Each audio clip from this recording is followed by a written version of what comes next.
जय हिंद। पिछली वीडियो में हम लोगों ने समझा कि अगर हमें क्षेत्रीय पार्टी का दर्जा चाहिए तो उसके लिए हमें क्या क्या योग्यताएं चाहिए। इस वीडियो में हम लोग समझेंगे अगर हमें राष्ट्रीय पार्टी का दर्जा चाहिए तो उसके लिए हमें क्या करना होगा।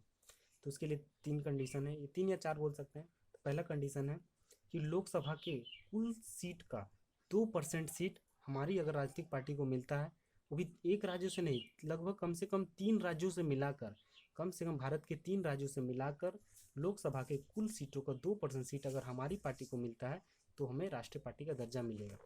यहाँ समझते हैं। लोकसभा में कुल 545 सीटें होती है। 545 का 2% सीट अगर निकालते हैं तो लगभग लगभग 11 सीट आता है। यानी कि 545 सीट में से अगर 11 सीट अगर हमारी राजनीतिक पार्टी को मिलता है तो हमें राष्ट्रीय पार्टी का दर्जा मिल जाएगा। दूसरा चीज़ है कि लोकसभा का चुनाव का, ये लोकसभा के चुनाव में जो कुल जितने भी वोट देंगे, जितने भी वोट पड़ते हैं, उस कुल वोट का 6% वोट और 4 सीट अगर हमारी पार्टी को मिले तो हमें राष्ट्रीय पार्टी का दर्जा मिल जाएगा। समझते हैं। 545 सीट होते हैं और 545 का बोल रहा है 4 सीट, 545 सीट में से 4 सीट।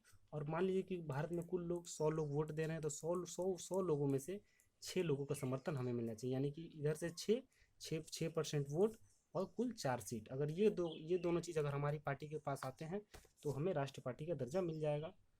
उसी में दूसरा दूसरा या ये नहीं तो फिर ये कंडीशन फुलफिल होना चाहिए कि विधानसभा के कुल वोट का 6% वोट 4 अलग अलग राज्यों में, जैसे कि 4 अलग अलग राज्यों में विधानसभा चुनाव है और हमें 4 अलग अलग राज्यों में उस विधानसभा के चुनाव का कुल उस राज्य का जो विधानसभा यानी कि जैसे कि यूपी में, जैसे मान लीजिए कि यूपी में चुनाव है तो यूपी में जैसे 403 सीटें हैं। तो यूपी में मान लीजिए जितने भी लोग वोट देने वाले हैं, सीट से मतलब नहीं, इसमें यूपी में जितने भी लोग वोट देने वाले हैं तो उस कुल वोट का, जैसे कि यूपी में 100 लोग वोट देने वाले हैं तो 100 लोगों में से 6 लोग, और इस तरह से इस चार अलग अलग राज्यों में से कुल वोट जो पड़ेंगे उस कुल वोट का 6% अगर वोट अगर हमारी पार्टी को मिले या 4 राज्यों को मिलाकर तो हमें राष्ट्रीय पार्टी का दर्जा मिल जाएगा।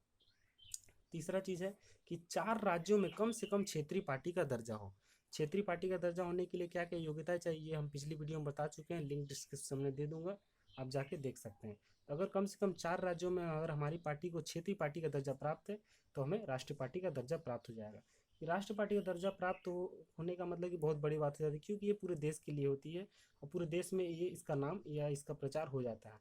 एक, जैसे कि आप यहाँ 4 अलग अलग राज्यों में 6% वोट चाहिए कुल वोट का, तो 4 अलग अलग राज्यों में इसलिए चाहिए क्योंकि ये पूरे देश की पार्टी होती है और पूरे देश मतलब पूरे देश लेवल की पार्टी होती है, इस कारण से इतना इसमें ज़्यादा 4 अलग अलग राज्यों से चाहिए। तो आई होप आप समझ ही गए होंगे कि अब ये 3 कंडीशन जब फुलफिल होगी तो हमारी पार्टी को राष्ट्रीय पार्टी का दर्जा प्राप्त हो जाएगा। अगली वीडियो में हम लोग समझेंगे कि चुनाव किस तरह से होता है, यानी कि वोट किस तरह से डाले जाते हैं, क्या जैसे कि इलेक्ट्रॉनिक वोटिंग मशीन ईवीएम के सहारे जो वोट डाला जाता है उसका क्या पूरा प्रोसेस है, किस तरह से वोट डलाता है, किस तरह से वोट जाता है। अगली वीडियो में हम लोग इसको समझने का कोशिश करेंगे।